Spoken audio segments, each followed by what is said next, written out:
84 லட்சம் வீட்டு மனைக்கு HDFC வங்கி 75 லட்சம் கடனாக கொடுத்திருக்கிறது. இது போன்ற கடன்களை எந்த வங்கியும் தராது. 80 முதல் 90% நிதி உதவியை வீட்டு வசதி கடனை HDFC வங்கி இதற்கு அளித்திருக்கிறது. ஜி ஸ்கொயர் அரோரா ஃபேஸ் 1ல விற்ற அத்தனை நிலங்களும் வங்கி கடன் மூலமாக வாங்கப்பட்டிருக்கிறது. ரியல் எஸ்டேட் தொழிலை நடத்துபவர்களின் சங்கமான கிரெடாய் என்கிற அமைப்பு பிரபல நாளிதழ்களில் விளம்பரம் வெளியிட்டிருந்ததை பார்த்திருப்பீர்கள். இங்கிலீஷ், தமிழ் எல்லாத்துலயும் இந்த விளம்பரம் வந்துச்சு, நீங்க பார்த்திருக்கலாம். இந்த விளம்பரத்துல கிரெடாய் என்ன சொல்றாங்கன்னா, கொள்கை உருவாக்குபவர்களுக்கு ஒரு வேண்டுகோள், பதிவு மற்றும் முத்திரை தீர்வை கட்டணங்களின் உயர்வை திரும்ப பெறுங்கள். முத்திரை தீர்வை மற்றும் பதிவு கட்டண உயர்வு தமிழ்நாட்டில் வீட்டு வசதி மலிவு விலையிலும் மற்றும் எளிதில் கிடைப்பதிலும் பெரும் சிரமத்தை ஏற்படுத்துகிறது அப்படின்னு சொல்லிட்டு கீழே அவங்க ஒரு டேபுலர் காலம் மாதிரி போட்டிருக்காங்க அந்த அட்வர்டைஸ்மெண்ட்ல. இதை நீங்க பார்க்கணும். இது சில லட்சம் ரூபாய்கள் செலவாகும். முழுப்பக்க வண்ண நாளிதழ் விளம்பரம் தருவதற்கு. இந்த தமிழ்நாட்டின் முக்கியமான நாளிதழ்கள் அத்தனையிலும் முழுப்பக்க விளம்பரங்களை கிரெடாய் அமைப்பு, நார்மலா இந்த மாதிரி அசோசியேஷன்ஸ், அதுவும் பிசினஸ் அசோசியேஷன்ஸ் அரசுக்கு எதிராக மூச்சு கூட விடமாட்டார்கள் என்பது உங்கள் அத்தனை பேருக்கும் தெரியும். கடந்த ஒரு வாரமாக இந்த விளம்பரம் எல்லா நாளேடுகளிலும் வந்து கொண்டிருக்கு. இன்னைக்கு காலையில நான் சென்னை மாநகர காவல் ஆணையர் அலுவலகம் சென்று ஒரு புகார் ஒன்றை அளித்திருக்கிறேன். அந்த புகார்ல என்ன இருக்குன்னு கேட்டீங்கன்னா, தமிழகத்தின் நம்பர் 1 ரியல் எஸ்டேட் நிறுவனம் அப்படின்னு அவங்களே சொல்லிக்கிறாங்க. நம்பர் 1 ரியல் எஸ்டேட் நிறுவனமான ஜி ஸ்கொயர் நிறுவனம் வருமான வரித்துறை அட்டாச் செய்திருந்த நிலத்தை பொதுமக்களுக்கு விற்பனை செய்து வருகிறார்கள். சரி, ஜி ஸ்கொயருக்கு தெரியாம அவங்க விற்பனை செய்திருக்கலான்ட்டு நீங்க சொல்லலாம். ஆனால் அப்படி அல்ல. ஜி ஸ்கொயர் ஏகப்பட்ட தமிழ்நாடு பூரா ப்ராஜெக்ட் பண்ணிட்டு இருக்காங்க. ஆந்திரா மற்றும் கர்நாடகாவிலும் ப்ராஜெக்ட் செய்வதாக அவர்கள் சொல்லிக் கொள்கிறார்கள்.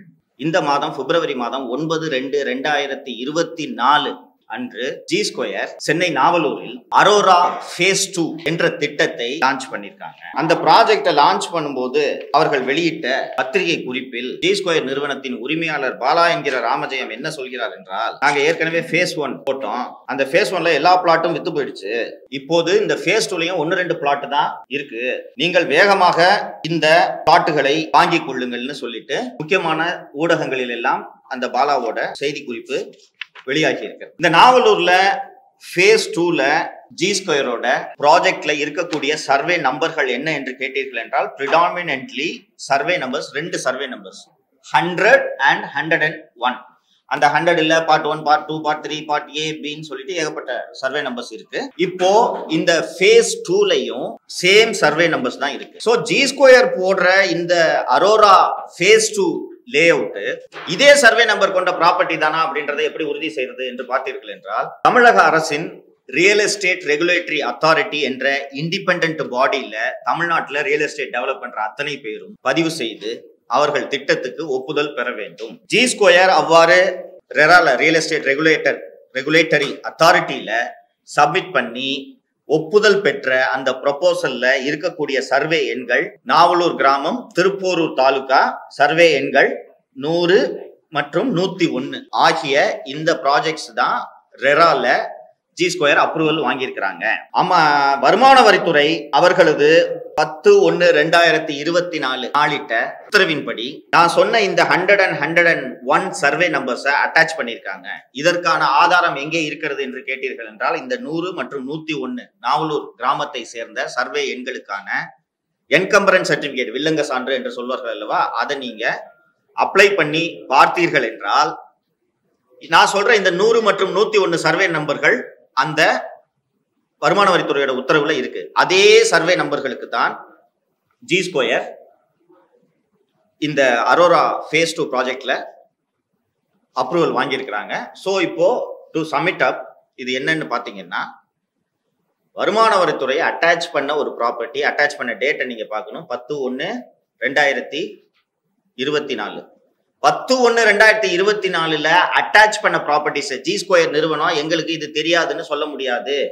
ஏன்னா யாரு இன்கம் டேக்ஸ் அசஸியோ அந்த அசஸிக்கு தான் ஃபர்ஸ்ட் அட்டாச்மெண்ட் ஆர்டர் அனுப்பப்படும்.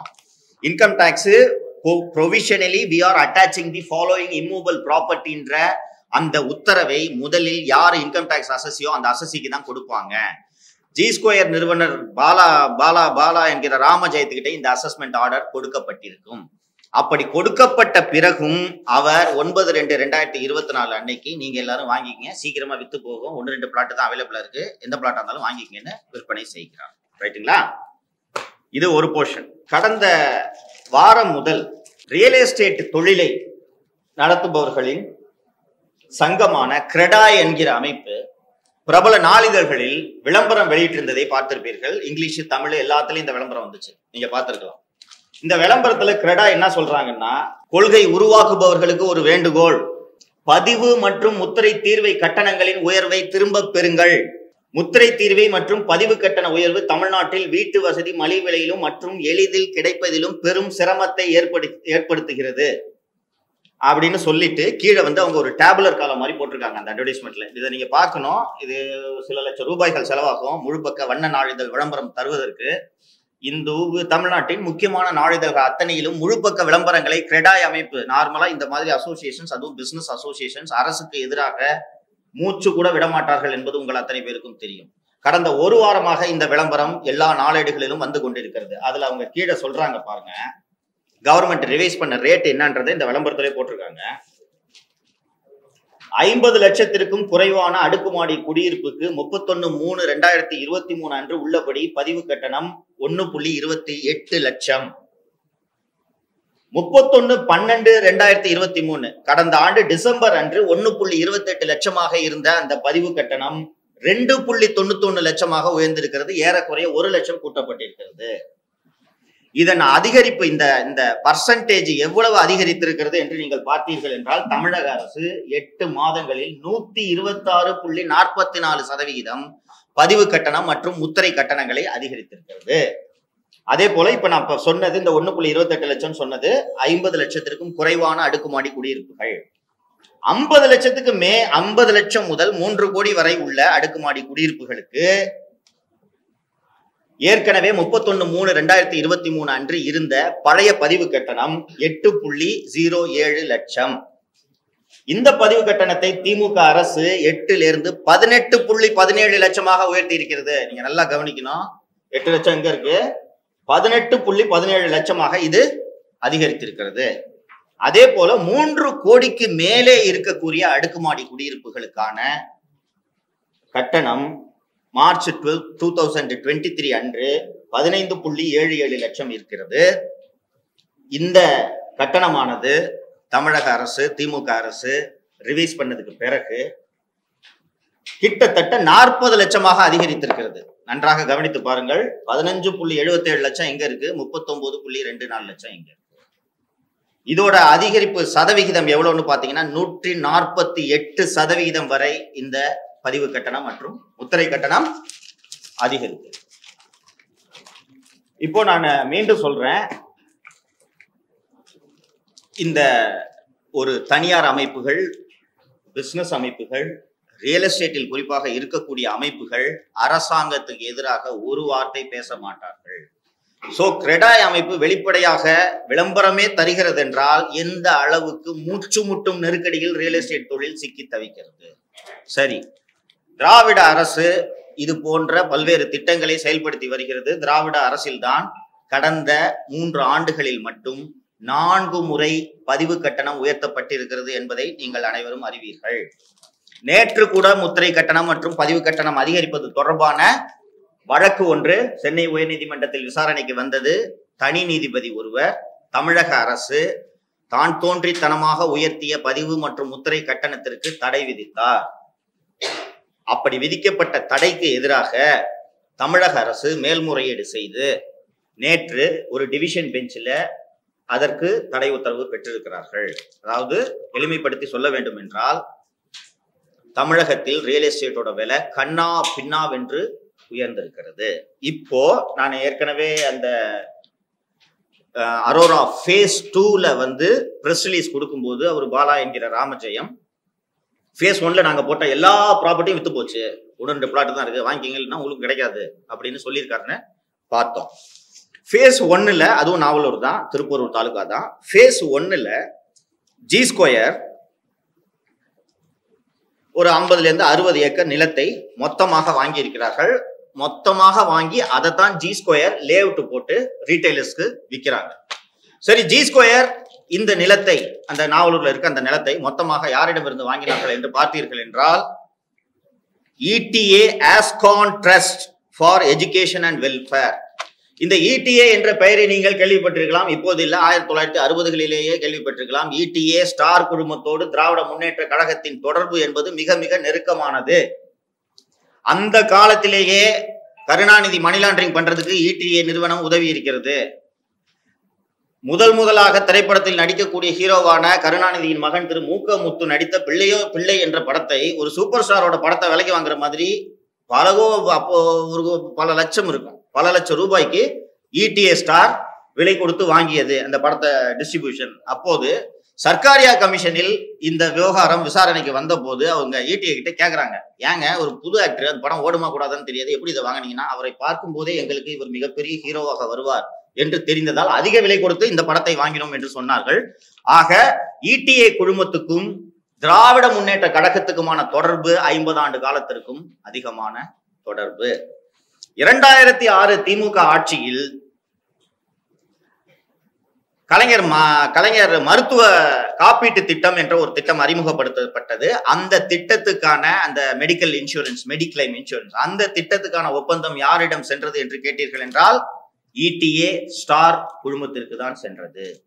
இது மட்டுமல்லாமல் இடிஏ மற்றும் திராவிட முன்னேற்ற கழகத்துக்கான தொடர்பு குறித்த அத்தனை ஆதாரங்களும் இடிஏ ஸ்டார் குழுமம் தொடர்பான இடிஏ ஸ்டார் மற்றும் திராவிட முன்னேற்ற கழகத்துக்கும் உண்டான தொடர்புகள் குறித்து மிக மிக விரிவாக 2G புலன் விசாரணையில் பதிவு செய்யப்பட்டிருக்கிறது என்பதை நாம அத்தனை பேரும் அறிவோம். ஷாஹித் பல்வா எல்லாம் மணி லாண்டரிங்லாம் அங்கிருந்து தான் போயிட்டு வந்தது. இப்போது நான் சொன்ன விவகாரங்களையும் முதல்வர் முதலீடுகளை ஈர்க்கிறேன் என்று கடந்த பிப்ரவரி 2023 குடும்பத்தோடு துபாய்க்கு சுற்றுலா சென்றதையும் நீங்கள் இணைத்து பார்த்தால் திமுகவுக்கும் இடிஏவுக்குமான தொடர்பு தெரிய வந்துவிடும். அந்த இடிஏ கிட்ட இருந்துதான் ஜி ஸ்கொயர் இந்த நிலத்தை வாங்கி லேஅவுட் போட்டு விற்பனை செய்கிறார். ஆச்சுங்களா? இப்போது பாலா சொல்றாருல, நாங்க எல்லாத்தையும் வித்துட்டோம், ஒரு பிளாட்டு கூட இல்லை அப்படின்ட்டு திரு பாலா சொல்லி இருக்கிறார். சரி, அந்த நிலத்தை எப்படி விற்றார்கள் என்று பார்ப்போம்.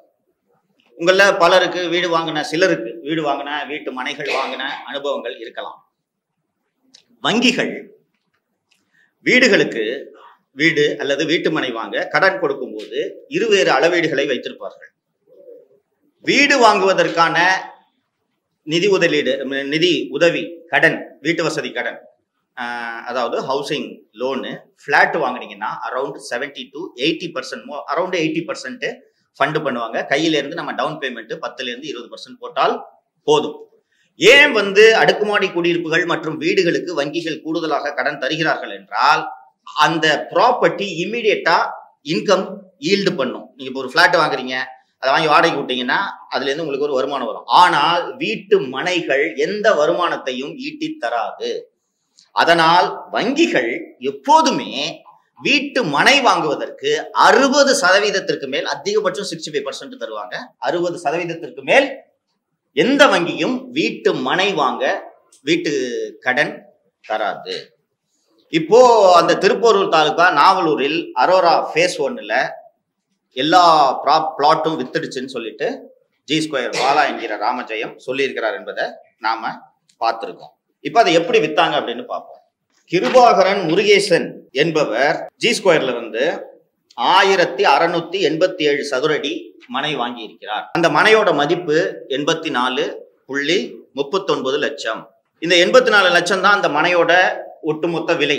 இப்ப இந்த 84 லட்சத்துக்கு ஒரு வங்கி எவ்வளவு கடனாக கொடுக்கும் என்று உத்தேசமாக சொல்லுங்க. எவ்வளவு கொடுப்பாங்க? எவ்வளவு வரும்? அந்த ஆமா, அப்ப 60%னா 84 லட்சத்துல 60% எவ்வளவு வரும்? 84 லட்சம் வீட்டு மனைக்கு HDFC வங்கி 75 லட்சம் கடனாக கொடுத்திருக்கிறது. இது போன்ற கடன்களை எந்த வங்கியும் தராது. 80 முதல் 90% நிதி உதவியை வீட்டு வசதி கடனை HDFC வங்கி இதற்கு அளித்திருக்கிறது. ஜி ஸ்கொயர் அரோரா ஃபேஸ் 1ல விற்ற அத்தனை நிலங்களும் வங்கி கடன் மூலமாக வாங்கப்பட்டிருக்கிறது. அதே போல ஹேமா பிந்து என்பவர் 72 லட்சத்திற்கு ஜி ஸ்கொயரிடமிருந்து ஒரு மனையை வாங்குகிறார். இந்த மனையின் மொத்த விஸ்தீரணம் 1443 சதுர அடி. இந்த மனையின் வழிகாட்டி மற்றும் சந்தை மதிப்பு 72 லட்சம். இந்த 72 லட்சத்துக்கு HDFC வங்கி அளித்த கடன் தொகை 61 லட்சம். நான் இப்ப படிக்கிற இந்த டீடைல்ஸ் எல்லாத்துலயுமே பாத்தீங்கன்னா 90% பேங்க்ஸ் ஃபண்ட் பண்ணியிருக்கும். ஓகேங்களா? அதே போல செல்வ முத்துக்குமரன் என்பவர் ஒரு வீட்டு மனையை வாங்குகிறார். அவர் வாங்கும் வீட்டு மனை அவரோட இது எக்ஸ்டென்ட் கொஞ்சம் குறைவு, 663 சதுர அடி தான் வாங்குறாரு. அந்த 663 சதுர அடியோட மொத்த விலை 33.18 லட்சம். இந்த 33.18 லட்சத்துக்கு ஆக்சிஸ் பேங்க் வழங்கிய கடன் தொகை 29.43 லட்சம். 29.43. இதே போல அசோக் குமார் என்பவர் ஜி ஸ்கொயரில் 1207 சதுர அடி வீட்டு மனையை வாங்கியிருக்கிறார். இந்த வீட்டு மனை 1207 சதுர அடினா வெறும் அரை கிரவுண்டு. இந்த அரை கிரவுண்டோட மதிப்பு அவர் பதிவு செய்த மதிப்பு 51.72 லட்சம். அசோக் குமார் என்பவர் ஜி ஸ்கொயர்ல 1207 சதுர அடி நிலத்தை வாங்கியிருக்கிறார். அசோக் குமார் வாங்கின அந்த அரை கிரவுண்டோட மதிப்பு 60.38 லட்சம். இந்த 60.38 லட்சம் வீட்டு மனைக்கு HDFC வழங்கிய கடன் தொகை 51.72 லட்சம். அதே போல ஜெயபாரதி என்பவர் வாங்கியிருக்கிறார். ஜெயபாரதி கொஞ்சம் அதிக இடத்துக்கு, அவரும் அரை கிரவுண்டு தான் வாங்கியிருக்காங்க. ஜெயபாரதி 1258 சதுர அடி வீட்டு மனையை ஜெயபாரதி என்பவர் வாங்கியிருக்கிறார். அதன் சந்தை மதிப்பு 1.25 கோடி. 1.25 கோடி. இதற்கு 1.25 கோடி, இதுக்கு ஒன்றுக்கு தான் 50% லோனு சாங்ஷன் ஆயிருக்கு. இந்த 1.25 கோடிக்கு HDFC பேங்க் சாங்ஷன் பண்ண லோனு 60 லட்சம். அதே போல கௌதம் சுப்பிரமணியம், கௌதம் மாதையன் என்கிற இருவர் ஜி ஸ்கொயரிடமிருந்து அரை கிரவுண்டு வாங்குறாங்க. அரை கிரவுண்டு, அதோட விஸ்தீரணம் 1258 சதுர அடி. இவர்கள் பதிவு செய்த மதிப்பு 74.24 லட்சம். இந்த 74.24 லட்சத்துக்கு இந்தியன் பேங்க் வழங்கிய கடன் தொகை 60 லட்சம். நான் இப்போ இது மாதிரி பெரிய பட்டியல், இந்த பட்டியலில் இருக்கக்கூடிய அத்தனையும் நான் படிக்க விரும்பவில்லை.